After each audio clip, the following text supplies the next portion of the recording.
अस्सलाम वालेकुम viewers, welcome back to my channel आया knowledge fair with me Fatima जुदून।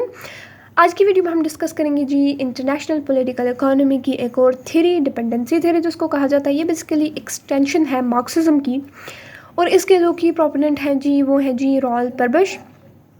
अब ये डिपेंडेंसी थ्योरी बेसिकली क्या कहती है कि जो स्टेट्स हैं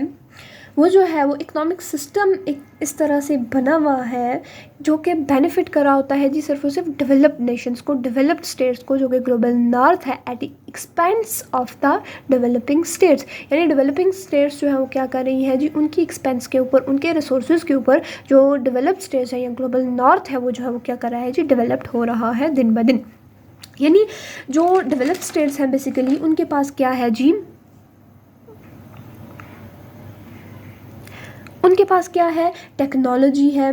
उनके पास जो है वो इक्विपमेंट्स हैं। वो जो है वो क्या करती हैं, इस टेक्नोलॉजी और इक्विपमेंट्स की मदद से ये क्या करती हैं, रॉ मटेरियल लेकर जाती हैं डेवलप्ड स्टेट से अंडर डेवलप्ड स्टेट से। अब अंडर डेवलप्ड जो स्टेट्स हैं उनके पास क्या होता है, रॉ मटेरियल्स होते हैं, रिसोर्सेज होते हैं। तो ये जो है वो डेवलप्ड स्टेट्स क्या करती हैं, वहाँ से रॉ मटेरियल रिसोर्सेज लेकर जाती हैं अपनी स्टेट के अंदर, और वहाँ पर प्रोसेस करते हैं जी उन रॉ मटेरियल्स को, और एक फिनिश प्रोडक्ट तैयार करके उसको जो है वो बेच देते हैं दोबारा से अंडर डेवलप्ड स्टेट्स के अंदर, जो डेवलप्ड स्टेट्स होती हैं, और उसको ज़्यादा हायर कास्ट के ऊपर उसको बेचते हैं, जबकि रॉ मटेरियल जो वो लेकर गए थे वो क्या थी, लोअर कास्ट के ऊपर थी।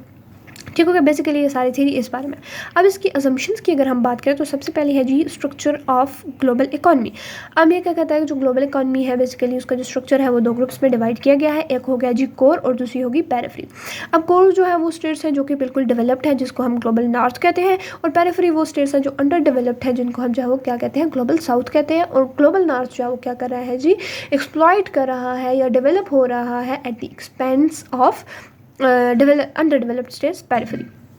अब हिस्टोरिकल रूट्स की इन्होंने बात की कि ये जो हम डिपेंडेंसी की कंसेप्ट देखते हैं इसके हिस्टोरिकल रूट ये है कि कॉलोनियलिज्म में भी हमने देखा था कि वहाँ पर भी क्या थी, डिपेंडेंसी थी, कि जो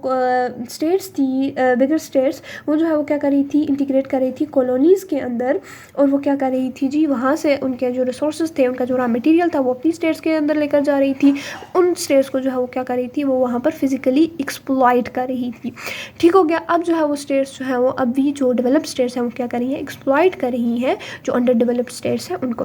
अब मैकेनिज्म ऑफ डिपेंडेंसी क्या है, यानी किस तरह से ये जो है वो जो डेवलप्ड स्टेट्स हैं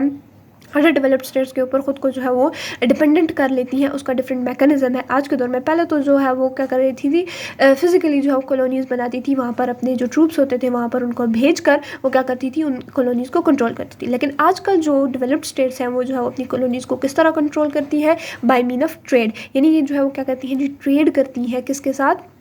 अंडर डेवलप्ड स्टेट्स के साथ, और उनके साथ जो है वो तजारती ताल्लुकात बना के उनको क्या करती है, ख़ुद के ऊपर डिपेंडेंट बना देती है। क्योंकि वो जो है वो ये जो ट्रेड करती है डेवलप्ड स्टेट्स, वो जो है वो हायर प्राइसेस के ऊपर करती है, उनके स्टेट के अंदर जो है वो फिनिश्ड गुड्स को जो है वो ज़्यादा प्राइसेस के ऊपर बेचती है, जबकि जो अंडर डेवलप्ड स्टेट से ये लेकर जाती है अपनी स्टेट के अंदर जो रॉ मटेरियल, उसको जो है वो कम प्राइस के ऊपर लेकर जाती है। इस तरह जो ऑटोमेटिकली जो एक्सचेंज ऑफ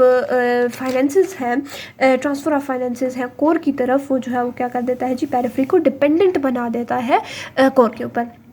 उसके बाद इन्होंने बात की जी FDI की, फॉरेन डायरेक्ट इन्वेस्टमेंट के ज़रिए, जो कोर होती है वो क्या करती है जी, इन्वेस्टमेंट लेकर आती है पेरिफेरी के अंदर, और उसको जो है वो क्या कर देती है जी, उसके स्टेट्स के अंदर मल्टीनेशनल कॉर्पोरेशन जैसी ऑर्गेनाइजेशंस बनाती हैं, NGOs लगाती हैं, ताकि वो क्या कर सके जी, डिपेंडेंट कर सके उन स्टेट्स को अपनी इन कंपनीज़ के ऊपर। उसके बाद डेट के ज़रिए, डेट डिपेंडेंसी क्या होती है कि ये क्या करती है, लोन देती है, कर्जे देती है पेरिफेरी स्टेट्स को, और क्या करती है जी, as a result of this कि वो क्या करती है, उनको स्ट्रक्चरल एडजस्टमेंट प्रोग्राम देती हैं, जिसके जरिए वो उनकी पॉलिसीज़ को कंट्रोल कर रही होती है। जैसे कि IMF की अगर हम बात करें तो IMF क्या करता है कि वो लोन देता है पेरिफेरी स्टेट्स को, अंडर डेवलप्ड स्टेट्स को, और एज अ रिजल्ट क्या देता है, एक स्ट्रक्चरल एडजस्टमेंट प्रोग्राम देता है कि किसी भी टाइम पे ऊपर वो जो है वो आपको ये डिक्टेट करता है कि आप जो है वो क्या करो, अपनी स्टेट के अंदर जो आपकी पॉलिसीज़ हैं, टैक्सेस बढ़ाना हो या कोई भी दूसरी तीसरी पॉलिसीज़ हो, उनको जो है वो क्या कर रहा होता है, IMF कंट्रोल कर रहा होता है, वो स्ट्रक्चरल एडजस्टमेंट प्रोग्राम कंट्रोल कर रहा होता है, और IMF को कंट्रोल कर रहा होता है बेसिकली जो डेवलप्ड स्टेट्स होती हैं वो। उसके बाद बैरियर टू डेवलपमेंट। अब ये क्या कहते हैं कि ये जो सिस्टम है, जो इकोनॉमिक स्ट्रक्चर है, ये क्या कर रहा है जी, ये बेसिकली क्या है, बैरियर है अंडर डेवलप्ड स्टेट्स के लिए कि वो डेवलप करें, क्योंकि उनको जो है वो एक सब ऑर्डिनेट पोजीशन के ऊपर लॉक कर दिया गया है और वहाँ से वो जो है वो कभी भी नहीं निकल सकती और कभी भी ग्रो नहीं कर सकती। ठीक हो गया। ये था जी आज की वीडियो का पार्ट 1, जिसमें हमने डिपेंडेंसी थ्योरी जो कि एक्सटेंशन है मार्क्सिज्म की, उसको डिस्कस किया। नेक्स्ट पार्ट में मैं मार्क्सिज्म की जो दूसरी थ्योरी है, जो एक्सटेंशन है, वो जो है जी वर्ल्ड सिस्टम थ्योरी, उसको डिस्कस करूँगी। आप वहाँ से जाकर देख सकते हैं और लिंक आपको डिस्क्रिप्शन में मिल जाएगा। तो मिलते हैं अपनी नेक्स्ट वीडियो में, तब तक के लिए अल्लाह हाफ़िज़।